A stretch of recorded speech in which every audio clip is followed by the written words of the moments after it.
Yeah, We got Katja. we got Katja on Yeah, the we're gonna line. bring her up. She's Hey, up. what's up, guys? How are you? Hey, how you doing? I'm What's up, good. How are Katja? you? Hey, how's We're it doing going? great. I I'm see y'all talking about excited to Michael talk to you. Parsons. Oh Yeah, yeah. we was talking. Look, I think the Dallas Cowboys. I couldn't see. Was it 2 first-round picks, or did you see the extent of the deal? What I was it? didn't. I only know what Micah got paid, but I don't know what Dallas Cowboys got in return for him. Okay, cool. I saw he got 120 million of it guaranteed. Yes, I saw Oh, that. 188. 136 million guaranteed. okay. 188 Oh, I for thought it was 4 years. 120. Okay. Yeah, well, ESPN saying 120. according to NFL, I was Okay. looking at the NFL Okay. Okay, yesterday. cool. Anything over 100 million ain't bad. So Right, what No, we right. not, arguing about? not at all. Especially fully So, College, guaranteed. what you think? Do you think Jerry Jones finally did the responsible thing because they have so many other needs, not tie up all that money into one player, especially when you didn't even make the playoffs last year, and you basically bringing back the same raggedy defense? Honestly, I don't know why Jerry Jones decided to let him go because watching his interviews leading up to the trade, he was dead set on I have the leverage. I can keep him here. I can franchise tag him again and franchise tag him again and then franchise tag him again. So I'm like, okay, it seems like it was more of an ego thing for me. Now, I know they were saying that he violated CBA rules by trying to negotiate with Micah Parsons. I Thank don't know you. if somebody got in contact with him. And that's why he decided to say, okay, you know what, just let Micah go. But I am glad that he did. Whatever his reasons are, I'm glad that he did. I think it was best for both sides to just part ways. It was obvious that Michael was not going to bend. He did not want to be there anymore. And let's just go. Let him go and then get what you can get in return for him and build a winning team. Well, Kaja, he couldn't be in because the thing about NFL is so violent and it's Mm-hmm. so risky. It's not like basketball or other sport. Mm-hmm. You walk out on that field, any day could be your last play. It don't take That's but true. one play. I never Mm-hmm. thought about that. Yeah, you could tear ACL or something in the NBA, but ACL surgery is now so common. You come on back. But you look at things that happen to these guys. What's the running back for Cleveland that's trying to make a comeback now? He just tore up Oh, Nick everything. Chubb. Nick Chubb. Yeah, he's starting in Houston. Yeah, but I saw it. They're saying he's not the same. And then think about it. He Yeah. signed with Houston. Nick Chubb was on his way to making 18 to 20 million a year.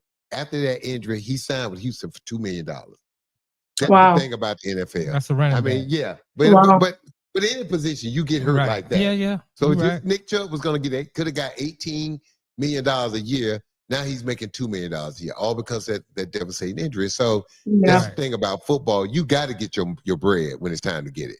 Well, Mm-hmm. that brings me to something Candace Parker was just talking about the other day because the fever in WNBA, they've been riddled with injuries. They're on like their 17th or 18th player I on the know. roster. And I saw Candace that. Parker Yeah. saying when the It's next been pretty rough. collective bargaining agreement come up, that the WNBA needs to expand the rosters because I think 11 is where the rosters are. She's saying they need to expand the 12. roster to Mm-hmm. 15 or 16 Hold players. up. No. Not it. In the NBA, Mm-hmm. and Kaja, I want you to hear Mm-hmm. this. Okay. For the longest, we had a roster of 12, but we played 82 games in the playoffs. All right. Now they've extended the roster, and this is what's crazy. Now Mm-hmm. they've extended the roster to 15, but most teams carry 14. Until last year this past season in the playoffs, the coaches still play 8, maybe 9. They're not gonna go that deep. They don't have confidence when you get to that 11th, 12th, and 13th and 14th guy. And when you Mm-hmm. look at the overall talent in the WNBA, and if you're talking about expansion, I don't know if you have enough talented players right now to Mm-hmm. fill out 30 teams with a 14 women roster. I just don't know if it's viable. And then one thing I do understand, I know the women want to get paid more than they should, but this is another Mm-hmm. thing. And I'm gonna say this, and I know I'm gonna get pushback. My Uh-oh. first wife, my ex-wife, we met in college. She played Mm-hmm. women's basketball. She tore her ACL her freshman year. Whatever it is, then she tore it after we got married, playing Oh, tennis. wow. Tried to play tennis, Wow. tore ACL. We have 4 daughters. None of my daughters played basketball. And the reason my wife didn't want them playing basketball was some other reasons, but because all the girls were tearing their ACLs. All my daughters played volleyball. Not one major injury. Not one, no ACLs, no popped Achilles, none of that. What I'm saying is, and I've had ACL, and I've had knee replacement, hip replacement. And listen to what the doctor told me. He said, young man, the human body is not designed to do this, to run up and down the court, to jump, to do all these things. So you're going to break down.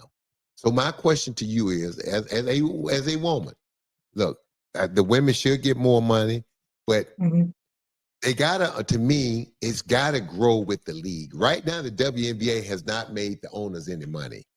And the women, when you're playing they play a 40-game schedule? 44. 44-game schedule. And I don't know, what's your thought when it comes to, obviously, I think we both agree that the compensation should be different. But I feel like the women are asking for too much too fast right now. I think you have to be patient and let the league grow at the right rate, because if you blow it out and it expands too quickly and the talent is not there, people are going to tune it off. What you think? Honestly, I don't think anything's wrong with expansion. I believe they're asking for maybe 2 more teams right now in terms of their new agreement. I don't know exactly how much. I like the expansion, but I'm saying expand in a deliberate, right way. If you expand too fast, too quickly, and you don't have enough talent, because the NBA at one time it almost did that. Right. Expanded so quickly and so fast and putting teams out there, the talent had not caught up. And then you had teams for years winning 16, 17, 18 games. Vancouver Grizzlies. Yeah, man. Hey, man, bad, tough. Right. Yeah. I mean, I think they have the talent. A lot of the times, half of the ladies that were drafted, they were ended up cut because they didn't have enough spots. And I said to myself, how is this league going to continue to grow if they have limited roster spots? And a lot of these ladies coming out of college, it's like so much talent coming out of college. It's crazy. But if they don't get a chance to be able to show what they can do or get a chance to be added to a roster, opportunities are limited. The one thing you mentioned about Indiana and the injuries, the one good thing about it is that players like Odyssey Sims, Aerial Powers, they now have a second chance opportunity to show that they can ball out and they can play and they deserve a spot on a WNBA team somewhere. So those are the good things about it. There's a lot of players that will cut from the Valkyries, or players that will cut. I believe her name is Drea Kelly. She was cut from the Aces. She's also a talented player. There's a lot of players who would love the chance to show that they can ball, but the opportunity is not there because of lack of roster spots. So I think expansion, honestly speaking, would be good right now, especially with the new wave of players and the excitement with all these college players coming out right now that have such a good buzz. I agree with that. I like the expansion. I just want to make sure the league, if you're going to be viable, if you're going to keep growing and be successful, you got to expand at the right time, at the right amount of teams in the right market. And then I would like to see them have them in the right arena. Finding those arenas, because there's something about when it's 10,000 people in an arena, the electricity in there. Right. But if you got 10,000 people, which is a lot of people, in an 18,000 seat arena, it just don't have that feel. You know what I mean? So to me, it's making sure that you market the product and the women correctly. Look, I think it's kind of hard to market an arena because you're right about 8,000, 10,000 and packed and it's loud and it's wall to wall. But then when you got players like Cece, Caitlin Clark, but that's how you drive ticket prices. Right. When Caitlin Clark comes to town, more people want to go to the games. You need to be in a bigger venue. Let me ask you a question. When LeBron come to town, do they put the game in the football stadium? No. Let me tell you what they do. They raise them ticket prices. Right. Because you gotta make, if the tickets are $2 because we got 80,000 people in the arena, right, 20,000 of those people not gonna be happy. I played in a dome with the Timberwolves as expansion team, and we had, now the nights that we had 60,000 when the Lakers and the Boston Celtics came, oh, it was great. But I remember playing the Pistons. It's 32,000 people in the dome. That's a lot of people, 32,000, and you can count the seats. Right. And it's 32,000 people. We led the league in attendance that year, over 1 million people. But we would have 30,000 people in a football arena, and it felt empty. And 30,000 people, as y'all both would agree, is a lot of folks. I think only one player could sell out a dome, and that was Michael Jordan. When he came to the Georgia Dome, man. When Bird, they sold 60,000 seats. When Bird came, when Magic came, and when Jordan came, we had 60,000. Dude, Imagine playing a basketball game with a sellout football crowd. Right. It was crazy. That's crazy. But again, the Pistons would come to town. We get 35,000 people, and it feels empty. Right. It was crazy. Let me ask Katja, because yesterday the Aces, they won a 12th straight game beating the Atlanta Dream. Mm-hmm.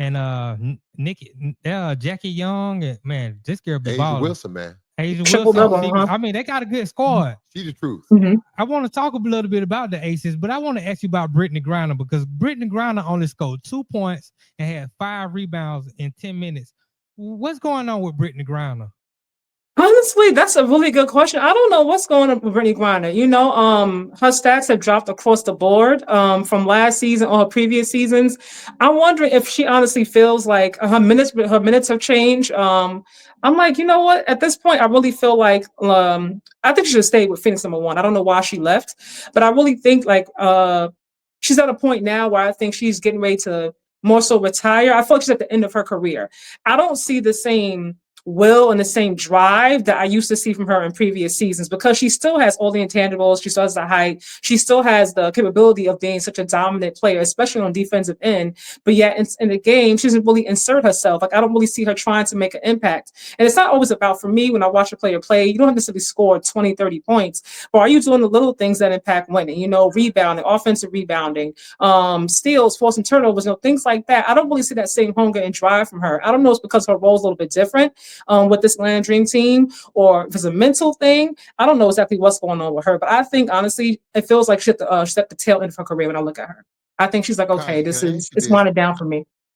My personal feelings is that what she went through being locked up, detained, that could be it too. In Russia, Mm-hmm. I just think, and again, we don't know to the extent of how she was treated. You know, we don't know what was done to that young lady. And look, I can only imagine. Look, going to jail in the U.S., and we're supposed to be a, whatever country, human rights and all that. And I visited friends. It's nasty. It's disgusting. I mean, I look at my some of my old friends back in the day when I used to go visit them, and they done went back. And I used to look at them like, dude, is something wrong with you? Is there a disconnect? Who does this purposely? I would live outside in a tent before I sleep in a jail cell. People say, oh, yes. No. That place is filthy. Now, if the U.S. prisons are like that, I can only imagine what it is in Russia. Yeah, I mean, when there's no human rights, there is nothing. I can only imagine what she was subjected to. So to me, I just think, to you, Katja, I'm like you. I just think it just has so much has happened to her that I don't know if she's had time to deal with it properly. She played well, since being out of Russia and back in the United States. It's just like she ain't been the same though. Not the same. No, not the same. She wasn't as dominant, but she was good. She was on the Olympic team, if I'm not mistaken. Yeah, but she, look now. When I played, the trainer used to tell us for every day that you're out of shape, it takes 3 days of work to get in shape. So think about that. Okay. Look at all that time she didn't do anything and got grossly out of shape. So for every day you're out of shape, it takes 3 days of work to get in shape. Right. Because you can't work out for 24 hours. Right. Well, let me ask you this, Katja, because Nafisha Collier, we saw her come back a couple weeks ago. She came back. In that fever game, a few days ago. And the Lynx have won 8 out of their last 10. Now the Aces and the Lynx are the hottest 2 teams, but the Lynx are still above the Aces right now, by 5.5 games, I believe. Who would you pick as the favorite to win it all right now between the Aces and the Minnesota, or is there another team that we probably should be looking at? Honestly, I feel like I'm going to go with the Lynx to win it all. No, they There you got go. super close last year, and a lot of people feel They got like they were screwed actually last cheated year. out of actually winning that final game, like with some of the calls that were questionable. But just their depth to me, like I didn't really realize how deep their team is. And no, even without Nafisa being there, because she came back, I believe, Sunday in that game against Indiana. Like they Right. had Jessica Shepard the game before, who had a triple double. They had a different player. Her name is Maria. I cannot pronounce her last name. I don't want to butcher it. She was dominant in this game. Jessica Shepard didn't even have to really play in this game. And like it was like not even close. You know, like you could just tell it. This team is locked, they're loaded, they're coached very well. I honestly I have them winning it all. Even with the Aces being on this hot streak. I think they're the better team overall. They're the best team, in my I know opinion. you're gonna hate this. I know you're gonna hate I this. love Minnesota. I Yeah. know the coach there, being former Timberwolf. Right. I know the coach, Mhm. Cheryl. I haven't met a lot of the young ladies, but I've been up there. I think I went up there last year, caught a game and stuff. Look, man, I love the Lynx. I like the Lynx too. And Cheryl can coach. Yeah. Man, So you she got get down. bias though. Well, I played for Timberwolves. Yeah, I'm biased, but dude, okay, it's not like I'm going out on a limb. They do No, you're have not the going best, out on a limb. They You're do right. have the best record in the league. Yeah, they do. I mean, come on, dude. And they got Nafisha. I think Nafisha, she's either one or two best player in WNBA. And Katja, Yeah. dude, she just Defensively She and is. yeah. offensively. They're just look. They're just good from top to bottom, like you said. They are. Look, Mhm. Katja, I gotta ask you this. Uh-oh. Look, it's gonna happen. Did the Knicks miss an opportunity to hire the first female coach in the NBA? Because it's gonna happen at some point. I Mhm. don't know when, but eventually it's gonna happen. But do you think the Knicks missed an opportunity to hire the first female coach? And do you think she was ready? Honestly, I think Dawn Staley is ready. I think she can coach NBA team right now. I'm just not sure if the NBA is ready to have a female coach. So much of the conversation lately has been women in sports and women shouldn't be in sports and staying in your lane and things of that nature. So I'm not sure if men, honestly, how they would feel about a woman coaching, quote unquote, a man's sport. That's to me the biggest thing. But I think Dawn Staley, no, as an individual, like all of her accolades, her experience, I think she's more than ready and capable of coaching an NBA team right now. As it pertains to the Knicks, honestly, I didn't think we were going to go with Dawn Staley. I didn't even think about her at all. I was like, okay, you're going to go with Mike Brown? Is it Coach Malone? Like I was thinking about all the other coaches that, lost jobs and were able to, or should be able to at least be interviewed. But I didn't think of Dawn Staley. I didn't think of that. But now that you bring it up, interesting if they would have brought her in at least for an interview. They did bring her in for an interview. They did. I didn't know that. Yes, they just reported that she actually did have an interview. interview with Oh, New okay. I York didn't know Knicks, that. which is why I was going to ask you, Sam, within the next 5 to 10 years, do you see a woman coaching the NBA team? And if you can possibly put a name on who you think might be that I do see woman. that in 5 to 10 years. I say 5 years. If it's not Dawn Staley, it won't be one. Because there's no one else on the radar. Excuse me. There's no one, unless it's a WNBA coach. And I don't know now, the coach in Las Vegas, who used to be an assistant coach, what's her name? Becky Hammond. Becky Hammond. Becky Hammond. I can see it's either going to be Becky Hammond or Dawn Staley. I don't think Cheryl in Minnesota wants to do it. I'm not saying she wouldn't, but I don't know if she wants to do it. We know Becky kind of wants to do it because she's been an assistant coach on the men's, with the San Antonio Spurs. We know the fact Dawn Staley has even said if the Knicks would have offered her the job, she would have had to take it, which she would have. So I just think if it's not one of those between those two, I don't see anyone right now in the next 5 years on the radar that has the cachet, the name, and the respect. Maybe the coach, LSU, but Kim, she's kind of wild. So yeah. I don't know if her personality She can would coach, go over. though. She can coach, She but tough. and now I'm gonna say something, dude. Y'all have no idea that goes on in the locker room, NBA locker room now. Everybody think the coach always run the locker room.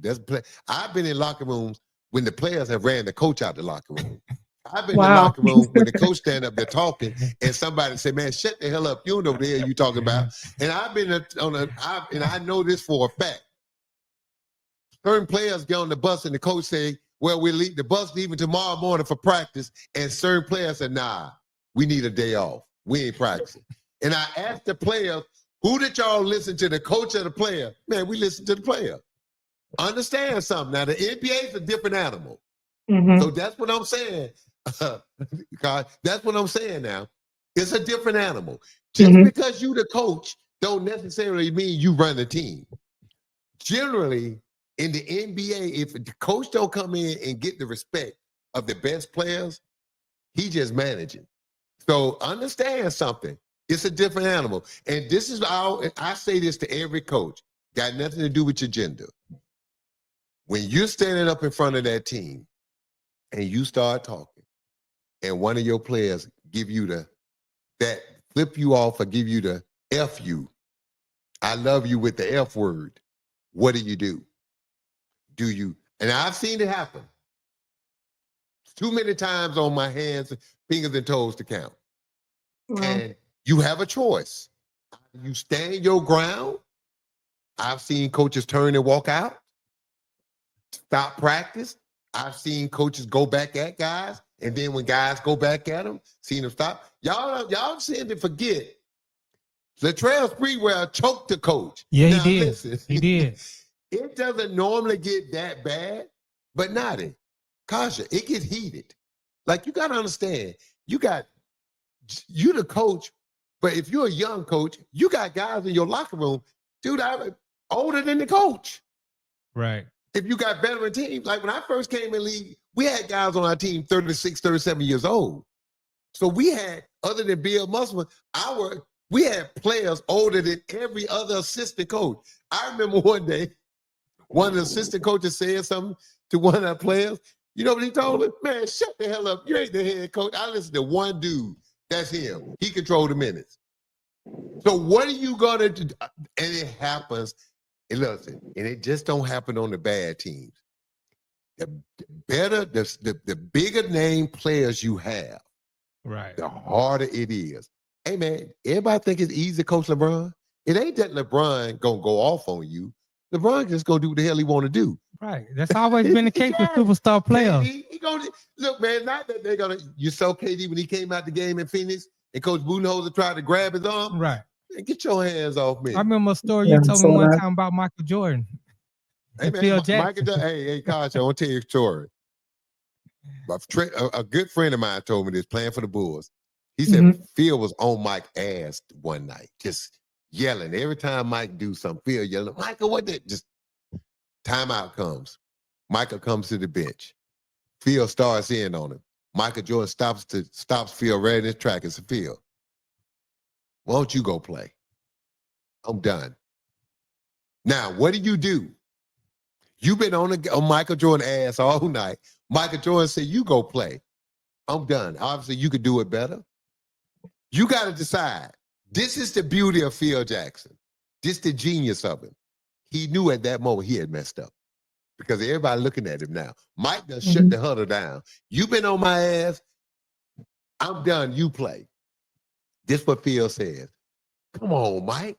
You know I can't play. I got 2 bad knees. I done had knee replacement. Everybody just burst out laughing. Now, Phil Jackson, he handled it with, what Phil Jackson realized, I done put myself in a bad situation. Because the GOAT looking at me like, I'm done with you. Phil Jackson, because he's smart, figured out in a minute how to get out of it. Right. Diffused it by cracking a joke. My point is this. When it happens, if you're not used to that, if you ain't never been in that environment, if you ain't never dealt with players, I don't know what the locker room like in the WNBA. I don't know if the players go back at the coaches, but I know in the NFL locker room, I know. Did you see what Bryce Harper did to the commissioner? When the commissioner of Major League Baseball walked in the locker room, he cuffed him out and threw him out the locker room. Now, he was wrong, but my point is this. When you go in them locker rooms, I've never been in a WNBA locker room. I don't know if the women go back and forth, go at the coaches like the men do. But in professional sports and men's sports, oh, they go at coaches. And this is the thing. In a professional locker room, as a coach or a general manager, you only got so many bullets, as we say. Right. I don't lend my bullets out to you.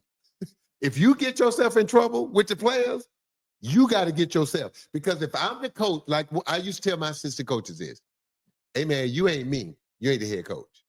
You go in that locker room and say something to one of them players and they get back in your face, that's on you. Now, every time I come in there and I got to rescue you, that's that's one notch off my belt I can use. Let me ask you, do you think so if you get yourself in trouble, I may not always bail you out because I only got so many things in my tool chest I could use. Exactly. And I may have already used one. Like one time, Katja, we was on a West Coast road trip for 2 weeks. And we fly in on the red eye. We get in that morning, everybody tired. I call it practice. And we went for 2.5 hours hard. Now, Wayne Emery, consultant, he called me in after practice. He said, look, I watch y'all play on the road trip. You had a right, and I'm proud of you for calling that practice, because they need to understand that's unacceptable, that road trip y'all just went on. He said, but understand something now. You don't use one of your chips. Right. You got to wait before you use another one. Now, you can't come back now tomorrow. You got to let all that go. If you come in there tomorrow trying to be a hard ass on top of what you just did, they're going to quit on you. So you only got so many chips in your bag that you can use. You don't use them. You got to make sure you use them wisely. In your time of watching basketball, is there a female coach who you think might have had a shot at coaching a man's team? Back in the day, I thought Pat Summitt from Tennessee. I thought Pat Summitt from Tennessee. Back in the day, she was tall. She had that stature. She had them eyes. She looked at you. And I really thought, see, people don't understand this. Man, Larry Brown walked in the locker room one night after a bad loss. It was quiet. He just started taking his jacket and towel. Larry Brown stood there, got in a stance. Said, y'all line up. I want to fight every one of you MFs. Right. And we looking like he was dead serious. Dude, people don't understand. That locker room is intense, man. You got 15 guys in there and 5 or 6 coaches, and you just had a bad loss. It gets ugly in there, man. That's my only thing is, I don't know what the environment is like in a WNBA locker room, but I know what the environment's like in a men's locker room. And I don't know how that equates. Right. You know what I mean? I don't know, because the words and the cursing and the things that come out that locker room, it's brutal. Now, I'm not saying the ladies can't get down like that, but it gets nasty. It gets ugly. Let me ask Katja one more question before we get out of here. And losing the topic, and I know this is gonna rattle Katja. That's why I'm asking. Oh gosh, what is it? Because the Chicago Sky in their last 10 games, they're 2-8, and Angel Reese has. She came back. She came back. I want to know, what does the Chicago Sky have to do going forward to be better, and what does Angel Reese have to do better to get better going forward? For Chicago Sky, I'll start with Chicago Sky. I really feel like the coach needs to go and a GM. I saw his new coach. Yeah, exactly. But I don't feel like Tyler Marsh. They did, yes. This is his first season as a head coach. You know, he was an assistant for the Aces, working with Becky Hammond. Him and then the coach, Coach Natalie from the Valkyries, also that came from that Becky Hammond tree. But I don't feel like he's ready at this moment to be a head coach. A lot of times I'm watching the game, and they'll have every time, like, the Chicago Sky will start off good, like in the first half, and then like in the second half, he'll have like Camilla. She could be having a great game. She could have maybe 15 points at that point. She could have 9 rebounds. And then he'll start the second half with Camilla on the bench. I'm like, why is she on the bench? Like, she's the best player you have right now. Like, she's dominant in this game. She's impacting winning. Like, why would you sit her? Like, the choices, the clock management, the lineups, the rotations, like, it makes no sense at all. They had injuries. I watch Indiana. They sign players back to back to back. Every time one player goes down, they bring a new player in, a 7-day contract, a hardship contract. Chicago Sky has done nothing at all. Courtney Vandersloot went down for the season. They did nothing. I mean, they've done nothing to help this team get to the playoffs and contend for a championship. And I think, honestly, for the GM, is that management? Is that the coach, or is that management if they're not bringing in players? So that's why I said GM as well. I did hear you say the GM as well. Okay. Yes. Exactly. Because he said we have high expectations, for this season. But I'm just like, I don't see it. Like based on what you've done throughout the season coming into it, like I'm like, what about what your actions say that you wanted to have a great season? Like it doesn't line up with me at all. Let But me to ask you answer the other this, Katja. question, I want to ask oh, you go ahead. something. hmm What about this thing with Caitlin Clark with the WNBA players and stuff, feeling like, hmm look, I look, and I want to say something. Was there jealousy with Michael Jordan? It was some. And then when everybody saw them salaries going up because of Michael Jordan, everybody understood, hmm hey man, this is a good thing. How do you feel about the ladies and when it comes to Caitlin Clark? Because obviously, look, when Caitlin Clark came into the league, what she did at Iowa with all the eyes on her, the way ESPN highlighted her, she comes into the WNBA with all the fanfare. She plays well. hmm Now she's been out, hurt, and things of that nature. And showing that Indiana, to your point, they're still playing well, right? They're still hmm winning games and stuff and got a chance even without her. But she's raised the profile of the WNBA. Now that you got expansion, you got, they're in negotiations to make more money. Do you think the ladies are being a bit harsh on Caitlin? Because a lot of this stuff that's heaped on her, she hmm didn't ask for it. It came with it. And to me, they need her to embrace it because that's going to bring more eyes, more money, more advertising, more everything. And if they keep beating her down, does it make her kind of go into a shell and stop being who she really is? Because it's been some harsh things, and I can understand jealousy a little bit, but this is beyond jealousy. This is business. Honestly, I don't think that it's all the ladies who are jealous of her. Now, there might be a few that feel some kind of way, like, wait, I've been here for a while. I think I play better than her. My stats are better. And, they might feel like, why should she get more recognition than me? But I feel like the way the media has portrayed it, like all the ladies are jealous of her. They're all mad that she's there. They're all hating on her. I think that's the part that's been more frustrating. Even for me, I don't even play in WNBA. I'm just like, stop saying all the ladies are jealous of her. And I don't know if you guys watch any of the footage from the All-Star game. I watched interactions with Caitlin Clark and the other players from different teams. It was all love. That was the happiest I saw her this the whole entire season. Because to me, this season, I feel like she lost her joy for the game. Like she always looks like she's sad to me. That's what's going on with her mentally. I don't know if that's true, but the way I look at her, I'm like, I don't see the same joy from her that I saw from her in her rookie season. But I looked at her and how she talked to other people like Courtney Williams, Tisha Hydeman, the Stud Buds. Like they seem to actually enjoy being around her as a person.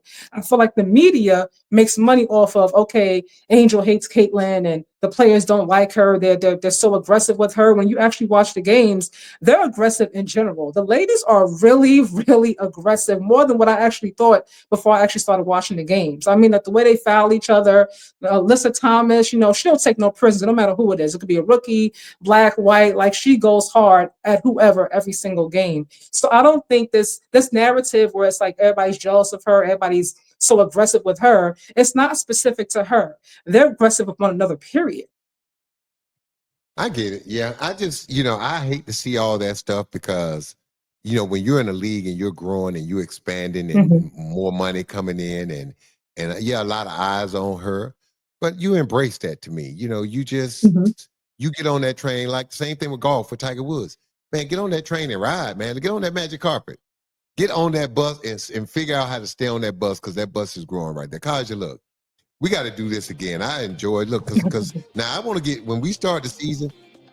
Football. I want you in this football conversation. I'm a football player by nature.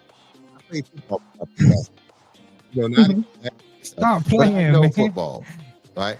Uh-huh. Anybody who named themselves Naughty when their mother and father named them James Harmon, that's a lot to be desired. Just leave it at that, okay? But Kaja, Okay. thank you for joining us.